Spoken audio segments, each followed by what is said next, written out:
Hey, what's up, guys? So today I wanted to talk about potential Black Clover spinoffs and the spinoffs that we need to see. Also, given the fact that there has been 500 years before our main story take place with our main protagonist Asta, there is so much story and lore that I feel as though we may never see it fully fleshed out unless it has its own spinoff story. Or unless we get a Black Clover movie, which fans have been begging for quite a while now, but from the looks of things, may not happen anytime soon. Despite the light novels that eventually got adapted into the Black Clover anime, except for the light novel Book of Yuno, which will eventually be adapted into the anime, the closest thing we got to Black Clover spinoffs was Black Clover Quartet Knights, based off the video game, but it's not canon. So today I got a few spin-off stories that come to mind that not only myself but also fans of the story of Black Clover would love to see.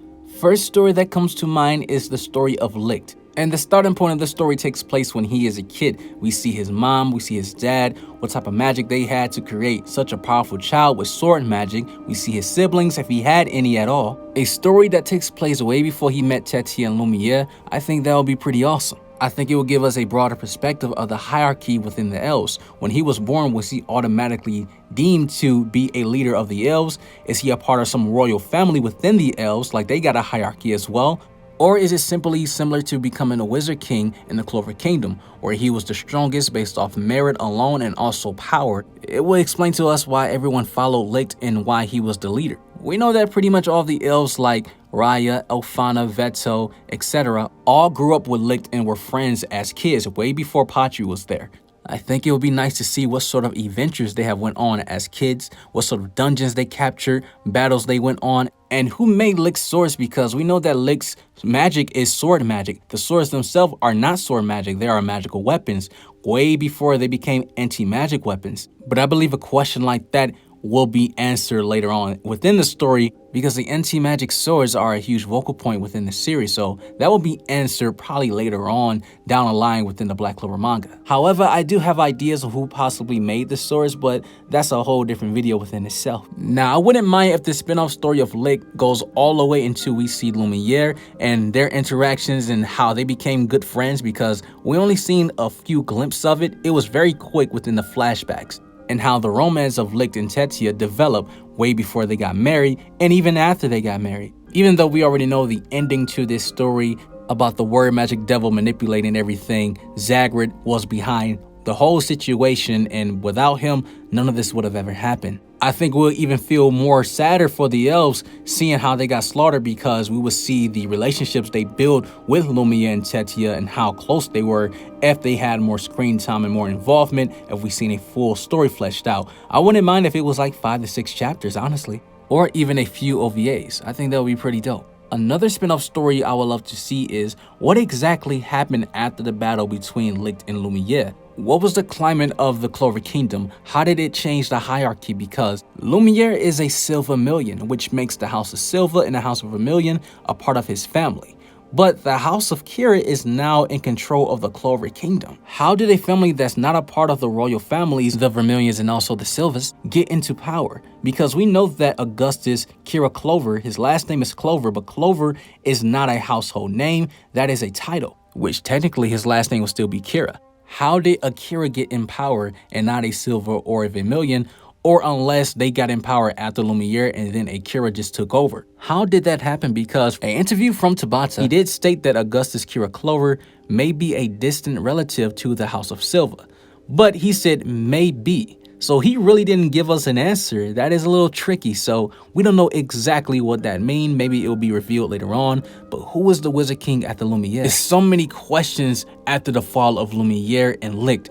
We don't know exactly what had happened, and I think that little history, not just little but 500 years of history, that needs to be answered. The only thing we do know after this event, based on the recent chapter 265, Tetia was still alive and had twins. The one that died was the one that got reincarnated into Yuno during the elf arc, when the elves are resurrected but eventually went away, and the other one survived and created a 500-year gap of descendants. However, the direction that Black Clover is going in right now, we are already going to get more information on that, so no need for a spinoff for that story. But the story after Lumiere and Licht, that is something I would love to see. Who was the Wizard King after Lumiere? Was he a benevolent ruler, or was he a tyrant, good, evil? It can go any direction, but I would love to see that. Another spin-off story I would love to see is the origin story of Julius Novachrono when he was a child, not when he was already a captain of the Grenadiers, way before he even joined the Magic Knights. I know we talked about this similar to Licht in his origin, but what kind of parents did Julius have? What sort of abnormal magic type did his parents have to create a child with time magic? Because we know that magic is a genetic trait. You will either have the same magic as your mom or as your dad, or you will have a mixed in combination of it. If anyone comes up with the best magic combination to create time magic in the comment section, I will pin your comment. But it is possible that Julius was just different. Maybe there are special cases like Julius where people are born in the Clover Kingdom of parents that have regular nature magic types like wind and fire, and they may come out with an abnormal, weird magic type that doesn't fit their genetics at all. Maybe that is possible in Julius' case. However, Julius is still a mystery. We really don't know much about him before he became a Magic Knight, and even when he was a Magic Knight, the only thing we truly know is that he was a noble, and also what inspired him to be a better Magic Knight, and that was Zara, which is Zora's father. Now, we do know Julius became Wizard King by building his merit and became the strongest, but we know that becoming Wizard King is not a cakewalk. Who was Julius' rival when he was growing up?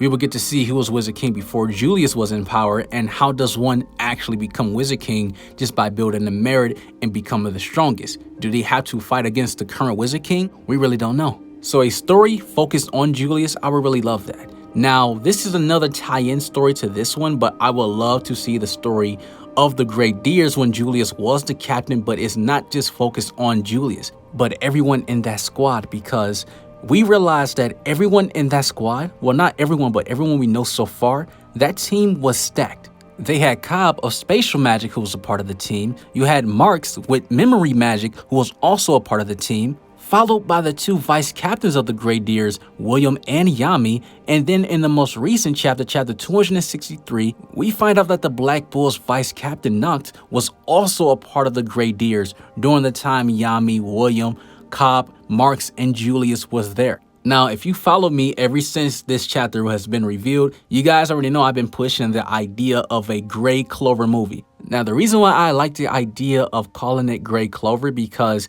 it'll be based on the Grenadiers. So, you know, get it? Black Clover, Black Bulls, Asta, you get the point. So, Grey Clover, I will like that name. But after finding out that Noct was also a part of the team, it just made me want to see a little mini movie, or not even movie, just a few chapters based on the Grenadiers, or an OVA. Because with so much talent on that team, it reminds me of another version of the Black Bulls. Now, we did get 2 anime filler episodes based on the Grenadier missions, and we see Yami and William teaming up doing missions together. I thought that was pretty awesome. I would love to see a series where all of the characters together doing missions, the bond that Yami and William had, their race to become Wizard King. How similar was it to Asus and Yunos? And during this time, we can see all the other captains like Charlotte, Nozel, Fagolian, etc., all looking young and having little cameos here and there. This will be a very fun series, and I think it'll be a little goofy too, because Yami is very silly. We will see the kind of person Noct was before he became devil possessed, and also the side of William we have really never seen much, because William, he's an introvert. He most of the time keeps to himself. But with so many amazing characters in the Grenadiers, so much personalities clashing, I think fans will love to watch or read a series like this. So this is a opportunity I believe Tabata definitely needs to capitalize on. But those are my ideas for Black Clover spinoffs. You guys come up below and tell me your ideas as well. If you enjoyed this video, make sure to leave a like. If you are new to the channel, subscribe with notification bells on. Join my Discord, that will be in the description. Follow me on Twitter, that's in the description as well. You guys have an awesome life. Take care of yourselves, and I'm out.